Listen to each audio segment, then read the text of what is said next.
Hi, my name is Antonio Fuentes and I'm a product manager at Google.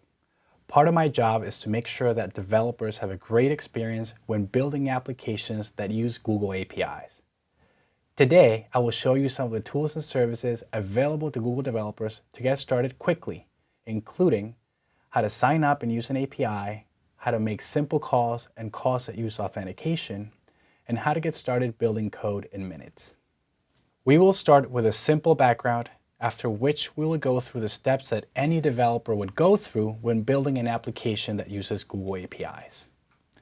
We will actually build a very simple application to illustrate these steps. We will talk about the tools available to explore the functionality of Google APIs, tools available to learn about authentication, how to obtain credentials to identify your application. We'll also talk about how to manage access and traffic for your application. And finally, we will use a simple example to start writing code. First, a little bit about who this webinar is for. This is a beginner 101 style webinar. We assume that you know how to program. The example we will use is in Python, but the principles apply to any programming language. We will target a developer who has little experience coding with Google APIs, but who likes to dive in and learn by experimenting. It is also important to make the distinction of which APIs this webinar applies to. Google has about 100 public APIs. We're going to focus on the RESTful APIs. REST has become a standard for surfacing data and is well understood in the developer community. These APIs are simple to use and are built on the HTTP protocol. And the API surface resources that can be manipulated with HTTP verbs. And resources are nothing but a document living at a URL. In the case of these Google APIs, these documents are written in JSON. Many API Google offers are RESTful. Some examples include Google+, Calendar, Blogger, Latitude, and many others. In our example, we will be using the Google+ API. So let's say I would like to build an application to display my Google+ public posts and information in them. In today's example, we will focus on requesting the data from Google+. But you can later use the principles you learned with any other Google RESTful API. One key distinction is that I want to build an application that can access the data from the end user who is logged in. So for example, if I go to my Google+ profile and I type in, "I am excited about I/O," and share it as a public post, those are exactly the kinds of posts that I would want to retrieve with my application. Let's look at the basic steps we will follow to build an application that uses a Google API. First, I would probably want to know if Google+ has an API and what it looks like. So we will start by exploring the functionality of Google APIs. Since I want to access data for the end user of my application who's logged in, we'll also want to learn about authentication. Next, we will learn how to obtain credentials and identify my application before making API calls. We will also learn how to manage access and traffic for the application. And finally, we will write and run a simple application. So let's start with the first step. How do I learn about Google APIs? Does Google+ even have an API? And what does the API look like? The first tool we will use is the Google Developers Portal. Google Developers is a central location, a one-stop shop where you can not only learn about Google products, services, and tools, but also things like developer events, hangouts, news, use cases, success stories, and so on. Today, we will be using the Google Developers Portal to learn about Google APIs, and in particular, the Google+ API, read the documentation for Google APIs, explore API semantics, and try Google APIs and get started coding quickly. This is what the Google Developers Portal looks like. It contains news, links to documentation, hangouts, and many other resources for developers. You will notice that on top of all the information available on the main page, there's a search box. And this is Google after all. I'm going to click on the search box and type in the name of the API that I'm looking for, in this case, the Google Plus API.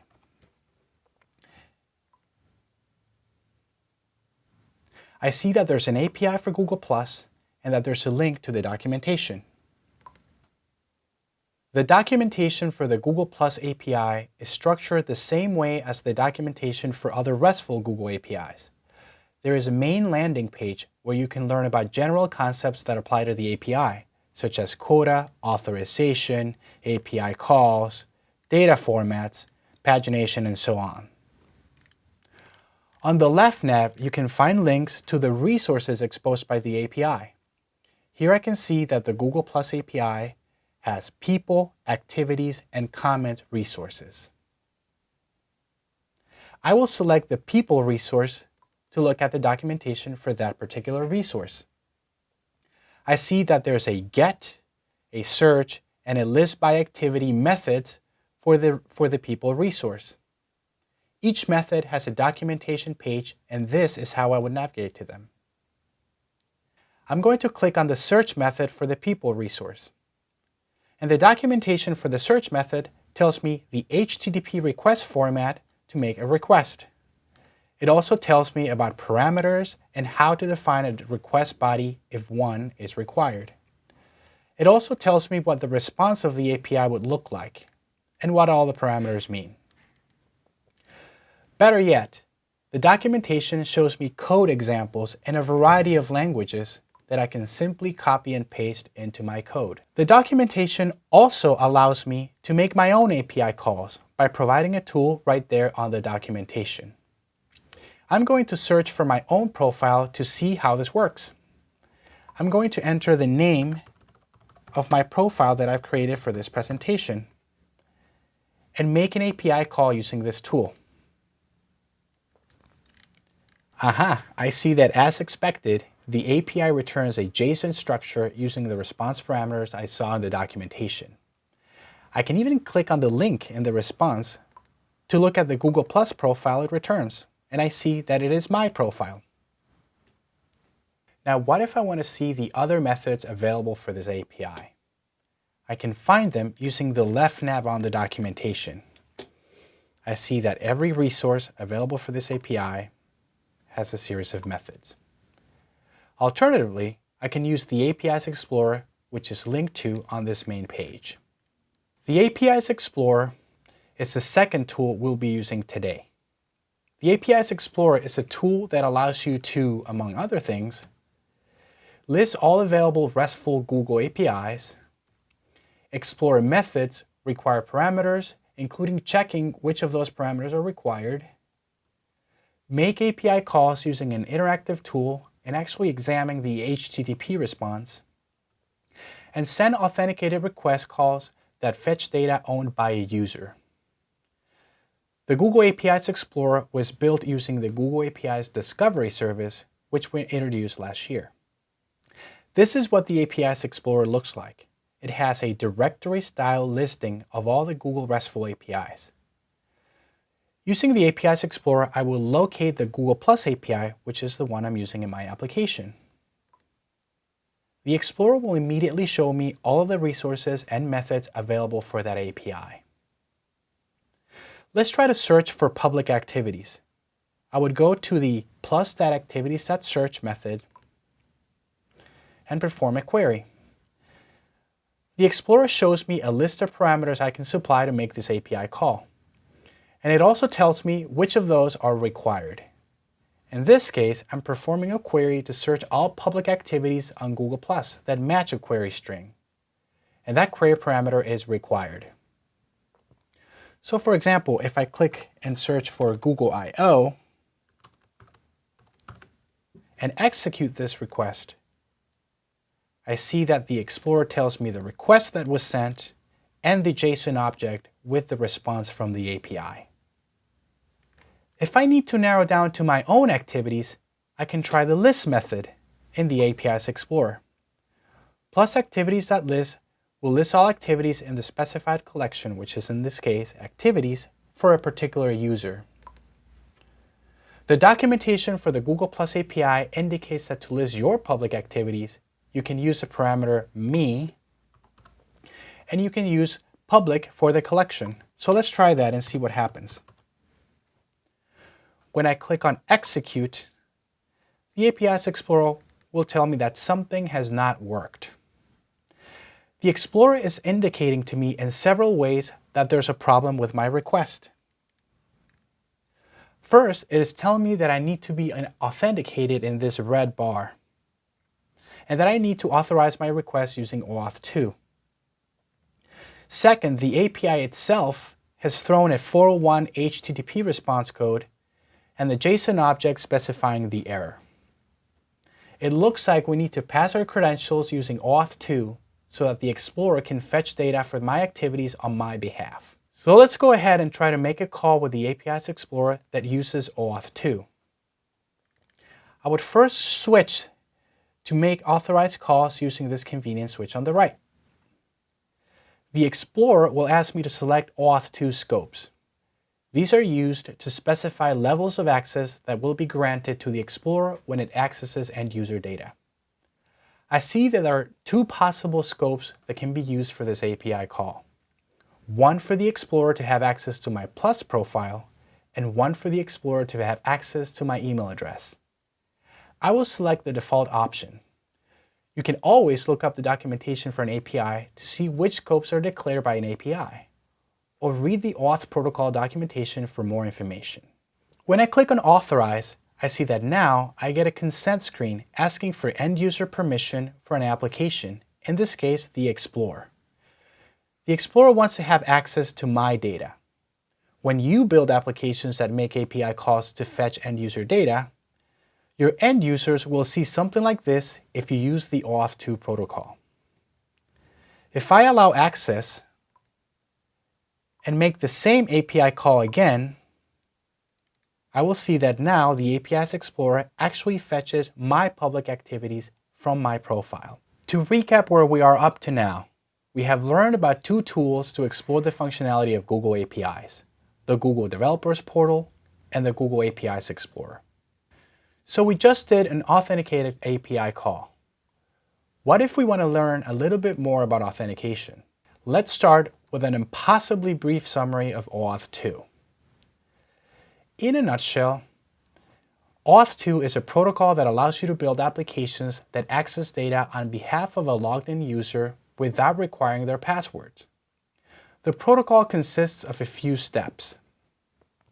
An application makes a request to Google to show the end user a consent screen, just the way we saw with the API's Explorer. On consent, Google gives access credentials back to the application. The application then uses those credentials to request end user data. And it's important to know that the credentials expire or can be revoked at any time by the end user. There is good documentation on OAuth 2 on the Google developer site. And there's a session on Google I/O that dives deeper into how it works and how you can use OAuth 2 in different platforms and use cases. Luckily, the Google Developers Portal also has a tool to help you understand how OAuth 2 works if you want to make an authenticated API call.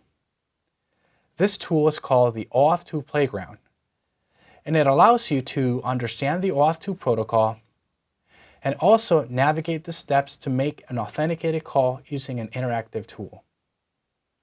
You can actually make API calls using this tool and examine the HTTP response. Let's try to recreate the steps we just learned about with the OAuth 2 Playground. First, we select which APIs we want to use. In this case, the Google Plus API. This will select an appropriate scope for me.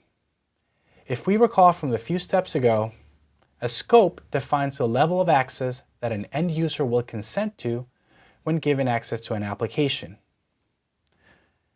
When I click on Authorize APIs, we're performing step 1, which is the application, in this case the OAuth Playground, sending a scope and requesting an authorization code. And I see a consent screen similar to the one I saw from the API's Explorer. This time, the OAuth 2 Playground is asking permission to access your Google Plus profile using the same scope as before. Once I allow access, the Auth2 playground will actually show me the HTTP requests made to the auth endpoints at Google and their response, in this case, an authorization code. The next step is to exchange the authorization code for an access token. The Auth playground allows you to do that with a single click of a button. And it will also show you the HTTP request that was made as well as the response, in this case, an access token. The Auth2 playground actually allows you to make a call with those tokens. Using the same example as before, I'm going to list my public activities from my Google Plus profile using the same URI I used before. If you recall, all we have to do is substitute me and public for the collection.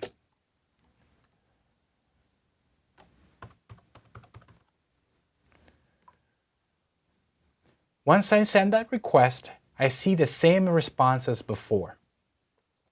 Unlike the API's Explorer, which provides a directory of methods, parameters for an API, the Auth2 playground focuses on understanding the steps in the Auth2 protocol. When we use the Explorer, all of these steps to request and exchange tokens were implemented behind the scenes. Your client application would have to do the same if you write it from scratch. The good news is that the Google Client libraries do all of this work for you and implement these steps under the covers. This is one of the many reasons we strongly recommend using the client libraries. All right, we just saw how Auth2 Playground allows you to learn about authentication. But what if you want to build an application and make requests using your own credentials? When building an application that uses Google APIs, you need to obtain credentials from Google, which you can embed in your API calls. These credentials allow you and Google to know who or what is invoking the API, and in some cases, can be used in the Auth2 flows to identify both the invoking application and its end user. Among other reasons, this enables you to manage application access. Using the API's console, which we'll talk about in a moment, you can generate Auth2 client IDs and API keys, which you can then embed in your application to invoke authenticated Google API calls. Use Auth2 client IDs in your browser, desktop, or mobile-based applications to allow it to call Google APIs and request data on behalf of its user. In our example, you would use the Auth2 client ID if the application calls the Google Plus API to fetch an end user's data. Use API keys if your application does not require end user data or consent. For example, you might use API keys in an application that invokes the Google Translate or Custom Search or the URL Shortener APIs. The API's console is a management tool for using Google APIs. Here, you can take a variety of actions in addition to generating Auth2 client IDs and API keys. For example, you can establish a relationship with Google and identify your application. You can sign up to use Google APIs and review their terms of service. You can obtain credentials you can embed when you make API calls. And you can provide billing details to use paid APIs such as those that are part of the Google Cloud Platform. Now back to my application. I'm going to use the Google APIs console to register an application. I'm going to give a name and a simple logo. And I'm going to sign up to use the Google Plus API. And last but not least, I'm going to obtain a client ID to make API calls using Auth2. When you go to the Google APIs console, you'll notice that you're asked to create a project. Projects are used to identify applications and assign attributes to those applications, such as credentials, the team working on them, traffic controls, and others as we will see. I'm going to create a new project. The next step is to sign up for the Google Plus API. To do this, I simply turn on the switch for that particular API. But notice how I can use multiple APIs in a single project. When I sign up for this API, I must accept the terms of service before proceeding forward. I will only be required to do this once as a developer, even if I create other projects that use the API. Also, many Google APIs are under a standard set of terms of service, which means you only have to agree to these once. Okay, now I need to get credentials for my application. The API Access tab on the left side of the console allows me to do just that. So if I go to the API Access, you will see that I can create auth2 client IDs or API keys. In this case, I will create an auth2 client ID since I want my application to access data on behalf of an end user. When I do that, I will be required to provide information about my application. Providing a name and optionally a logo is enough for this step. So I'm just going to call it my killer app and give it a funny logo.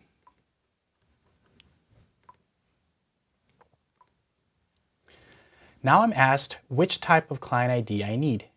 As we saw before, there are different types of client IDs depending on the nature of my application. I will choose an installed application since my code lives in my own server. When I do that, the system will generate a client ID and a client secret for me. Now we have learned how we can use the Google API's console to obtain credentials and identify your application. We will now learn how to manage access and traffic for this application. And why do you care about access and traffic controls? First, you may want to restrict who can make calls with your credentials. This is your first line of defense against leaked or stolen credentials. Depending on your use case, the console allows you to configure, for example, which websites can invoke Google APIs directly from a web browser if you're working with a browser key. Which JavaScript origins are allowed to make authenticated calls using your auth2 client ID. The allowed redirect URIs to be directed to after an end user consent screen. Second, you can throttle the amount of traffic your application handles. This allows you to cap the number of API calls initiated by the end user. This is particularly important if you want to limit specific end users from consuming all of your available API quota, or if you want to cap the number of API calls your end users make against a paid Google API, for example, the Google Translate, for which you're paying for. So let's go back to the API's console to work with this simple example. I'm going to go back to the auth playground we were using before. One of the advantages of the auth2 playground is that it allows you to enter your own credentials, essentially to pretend that the auth2 playground is your own application and to see what your end users would see on a consent screen. So the auth2 playground provides a place where I can enter my own credentials. And it's telling me that in order for the flow to work, I need to make sure that the auth playground URL is on the list of allowed redirect URIs for my project. This means that once Google is done presenting the end user with a consent screen, it will redirect to that URL, and I'm going to copy it.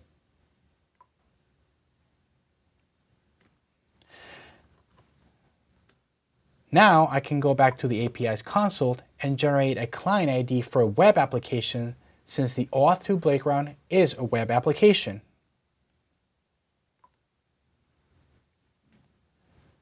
I will add the auth2 playground URL to the list of valid redirect URIs for this particular key.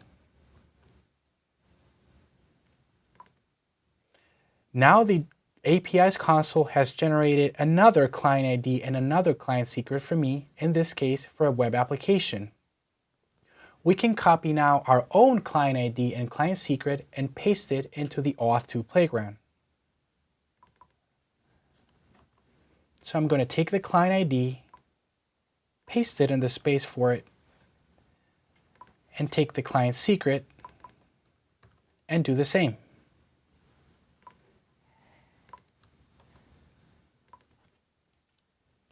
Now we have a working application that uses our credentials, and let's look how I would configure traffic controls. I can go to the Quotas tab of the API's console and set the per user limit for API calls that are made using my credentials. I see that the Google Plus API allows me to do 10,000 requests in a day, and that I can further scope that to a per user limit, thereby allowing me to limit traffic for individual users in queries per second, or QPS, to limit individual users from generating unwanted traffic and consuming all of my quota. I will set the value to the default. Let's go back to the Auth2 playground and execute the same steps as we did before. I will select the Google Plus API and authorize the scope. And now I see a consent screen that is presented as I expected, but this time it has my application information displayed to the end user. Then, once I grant access, the application will continue to make authorized calls on behalf of me. I can continue with the steps as before and make an API call the same way we did before.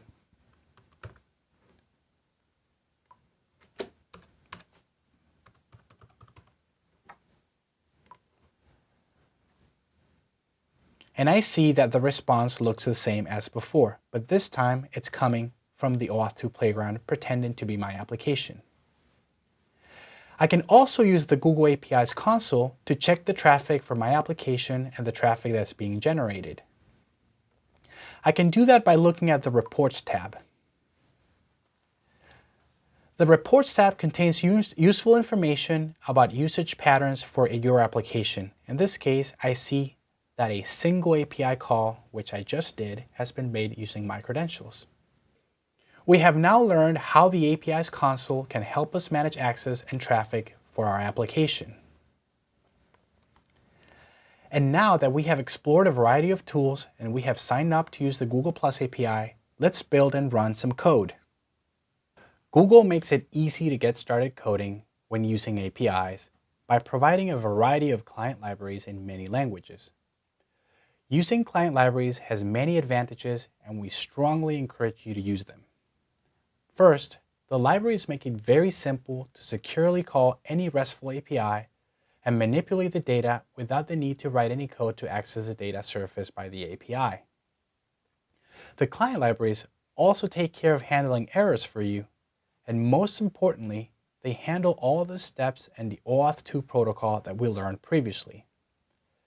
Every time we introduce new features to Google APIs, the client libraries are gradually updated to include those features.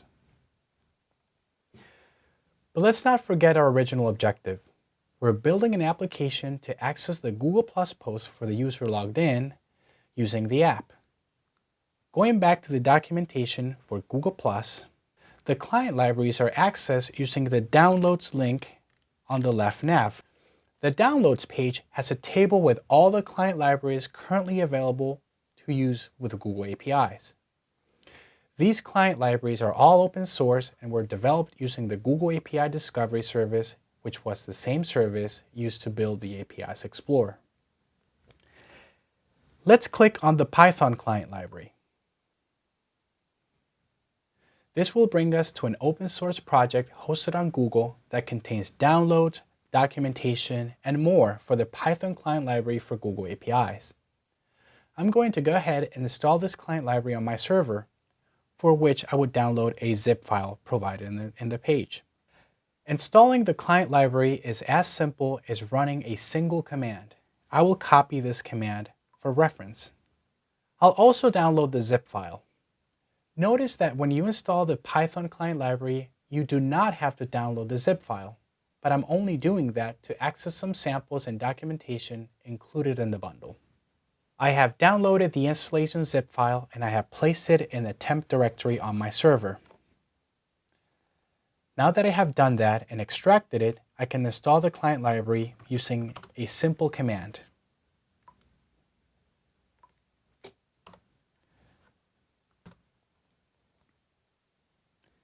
And that's it. The Python client library for Google APIs has been installed on my server. Getting a starter application running is just a matter of a few simple steps. We have already installed a client library. We need a sample that works with the Google Plus API and is written in Python. You can access samples from the search box in the Google Developers Portal, from the documentation for a particular API, or from the open source project that hosts a client library. Let's try to find a sample on the open source project for the Python client library. If we go to the page, we'll see that there's a link for samples. And it'll give a list of all Google APIs that have samples in this client library. By clicking on Google+, it'll show me the path for the sample for Google+. So let's look at that sample. It says it loops over all of the user's activities and prints a short snippet. There's a sample that does exactly what I needed to do in principle. I see that the sample comes under the directory samples plus. So let's go look for it. So I'm going to go to my server and navigate to the path where the sample resides.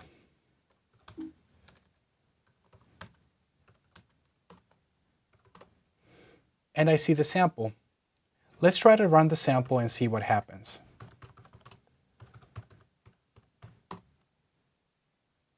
No luck. The sample application is telling us to please configure auth 2. And why? Because the API is making an authenticated call to fetch my data, and I have not supplied any application credentials. Let's examine the file where we can specify our credentials. According to this instruction, it's clientsecrets.json. When we look at that, I see that the sample has a space where we can provide within our own server the client ID and the client secret for our application, which we already obtained when we signed up to use the Google Plus API. The Python sample for Google Plus, as well as many other samples offered by Google, provides a convenient location to make it easy to paste your credentials. Let's see what happens when I paste my credentials in the file that was provided. I'm going to go to the API's console, and as before, I'm going to copy my client ID and my client secret. This time, I'm going to go to my server and paste it in the provided file.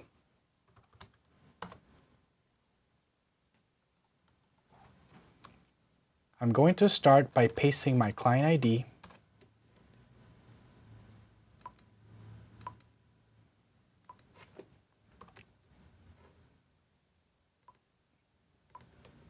And then paste my client secret.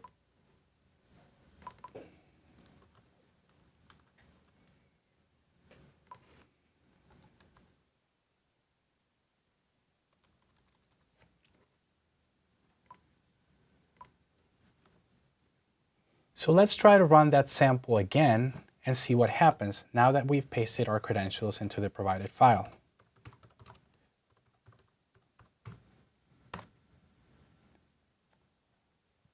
The first thing you will notice is that, as we learned when we looked at the auth playground, your application makes a request to access data on behalf of the end user, and the end user can grant this access in a consent screen, which we see here. The consent screen shows data for my application and is telling the user that my application is requesting permission to know who they are on Google. Once that request is granted, and as we saw when we played with the auth playground, my application will be given an access token that it will continue to use when making API calls on my behalf. When I use the Python client library, I don't have to worry about implementing any of the steps in the OAuth 2 protocol, since those are handled for me. Let's run this code again. The code, as we know, is fetching all my public activities from Google+. You will see that my application already knows who I am, and it's making API calls using the same access token, which it can do until I revoke it or it expires. Let's look at the code in a little more detail. To make authenticated calls, we initiate an auth 2 flow, which the functions provided in the library. All we do is provide the scope of the API we want to use, which we can easily obtain from the documentation or the Auth2 playground. We're also specifying in the code the location of the file that contains our credentials. To make calls to the RESTful API using HTTP protocols, we can use the HTTP-lib2 library to construct an HTTP object. Then we can call credentials.authorize to modify my new HTTP object so that it can sign my request with Auth2 credentials. And here's the beauty of the client library. We can create a service object that knows how to talk to the API by using the build function in the Google API client. We pass the name of the API we want to use and the version, as well as the authorized HTTP object from the previous step. And we're almost there. The client library allows you to access collections in the API by simply calling the name of the collection. For the Google Plus API, you can call service.people to access the people collection. The collection object that is returned has all the methods a collection understands. In this example, we're using the get method for the people collection. We can also pass parameters to the API call. Here we see how we constructed another HTTP request object that queries the activities collection and the list method. A call to service.activities.list does not make the API call from me. It only constructs an HTTP request object that contains in it all the information required to make the API call. If you want to execute the request, you can just call it execute. Alternatively, you can gather a set of HTTP request objects and execute them asynchronously. When we execute this request, the API will return a JSON response that will be converted to a Python object, in this case, activities.doc. Any error code returned from the API will erase an exception. Again, all of these details are handled by the client library for you. So we just saw how we can use the client libraries for Google APIs to write and run your code in minutes. In summary, we just learned about some of the tools for Google developers to explore the functionalities of Google APIs, in particular the Google Developers Portal and the Google APIs Explorer.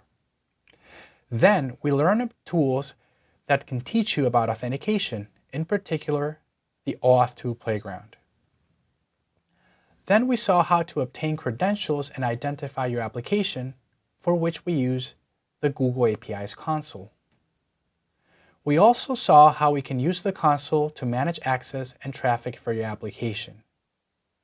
And last, we saw how you can use the Google Client libraries to write your code and get started. For more information, you can type the names of the tools we just covered in the Google Developers Portal in the search box, or you can go to the links provided on the screen. There are several sessions that touch on how to build applications that use Google APIs in Google I/O 2012. In particular, there's a session that covers how to build JavaScript applications that use Google APIs. In addition, there's a session on how to optimize your code, a session on Auth2 and identity and data access, and a session on building Android applications. Check the schedule for Google I/O for dates and times. And thank you very much, and thank you for watching.